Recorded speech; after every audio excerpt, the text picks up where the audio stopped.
And welcome back, hockey fans, to another edition of the Preds video recap as the Nashville Predators get burned by the Calgary Flames by a score of 3-0. Yes, that is no pun intended. Thankfully for you as the viewer, I'm not going to go out on a limb and say certain things like, "This team won't make the playoffs! My goodness, this defense must be one of the worst decors in the league!" You won't see those takes from me unless that's warranted, but most likely I don't think I'll be using that for this team this year. So if you are a person that counts home preseason losses as losses that count, the team is 0-3 at home to start off this season. And if you're willing to know if I'm one of those people, no. Anyways, before we talk about the Calgary Flames' 7th win out of their last 8 games at Bridgestone Arena, what an atmosphere it was tonight at Bridgestone Arena. Unfortunately for myself, I wasn't able to make it to last year's banner-raising ceremony for the Western Conference Champions, but I was able to make it tonight, and it definitely had that feeling of a playoff game. It's definitely a sight that I'll never forget. But I can only imagine everybody in the city of Nashville will be saving up their phone storage for when the Stanley Cup Champions banner will be raised at Bridgestone Arena. Now into the game. That performance by the Nashville Predators was about as sloppy could ever get. I mean, passes weren't connecting, players were skating into each other, players trying to make an extra play in the defensive zone that leads into a giveaway, and of course, penalties.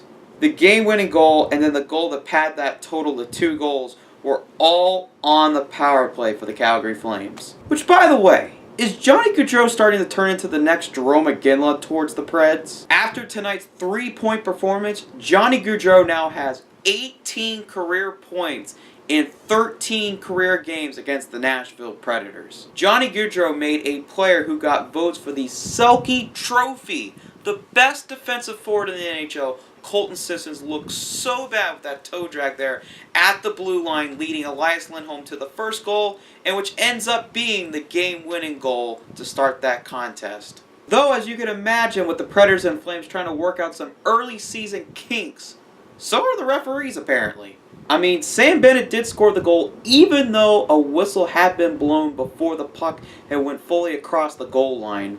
We have a meeting of the minds trying to figure out what the heck is going on here. And then it ends up no goal, but a penalty against the Predators for too many men on the ice. I don't think I've ever seen that before. Nonetheless, Sean Monahan gets that goal back for the Calgary Flames on the power play with a tap-in goal off a rebound from the shot from Matthew Tkachuk. As much as I think Mike Smith was very deserving of tonight's shutout, I just don't think we saw the best from the Nashville Predators offensively. Yeah, the Nashville Predators had 43 shots on goal, had some good looks once you got past that extremely sloppy first period, and some opportunities like that 5-on-3 power play and other power plays as well to cut into the Flames' lead, but simply, they just didn't execute.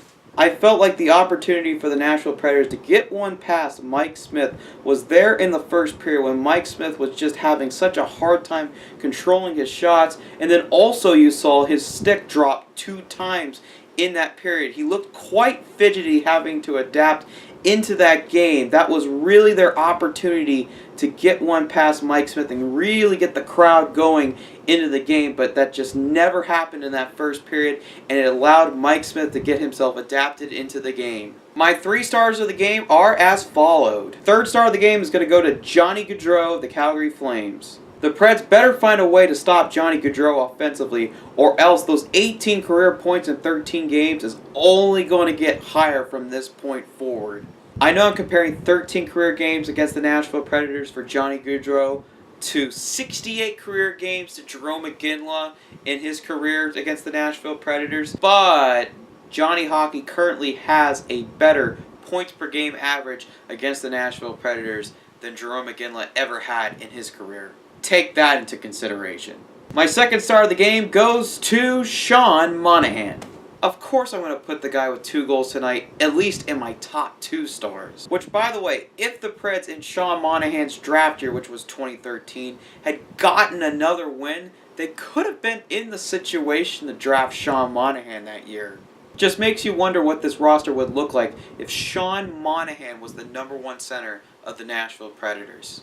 And my #1 star of the game, of course, I'm going to go with Mike Smith here. 43 saves on 43 shots is always going to earn the first star in my book. As much as I thought there were missed opportunities all across the board for the Nashville Predators to get back in this one, I mean, Mike Smith was definitely the best player for the Calgary Flames tonight in their 3-0 win over the Preds. It's now preview time for Thursday night between the Nashville Predators and your new favorite Central Division team, the Winnipeg Jets. I mean, what else is there to say other than this is a playoff rematch from last year? You can imagine that there's going to be a lot of bad blood between these two teams from their battles in May. No question, it's definitely going to be a playoff atmosphere in the building as long as the Nashville Predators give their fans something to cheer about, especially after tonight's game where they gave them absolutely nothing to cheer for at all.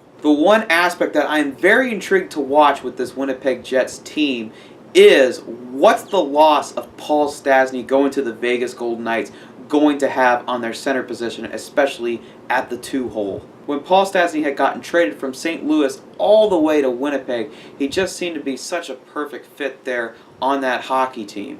So now with Brian Little centering their second line once again, you would have to imagine that Jack Roslovic centering their third line is going to have some expectations to come into his own this season with the Winnipeg Jets to try to replace the loss of Paul Stastny as much as they can internally. If Brian Little and Jack Roslovic are successfully able to replace the loss of Paul Stastny down the middle of the ice for the Winnipeg Jets, it's going to be very interesting to see what the Jets do at the trade deadline to add to their team to push for their first trip to the Stanley Cup Finals in franchise history. And that is it for this edition of the Preds video recap. If you need more Preds coverage, go to Penalty Box Radio. They'll have all the Preds articles you'll ever need, all the Preds podcasts to listen to, and of course, the Preds video recaps will be on there as well. I'm Jordan Cimini, and I will see you next time after Preds and Jets.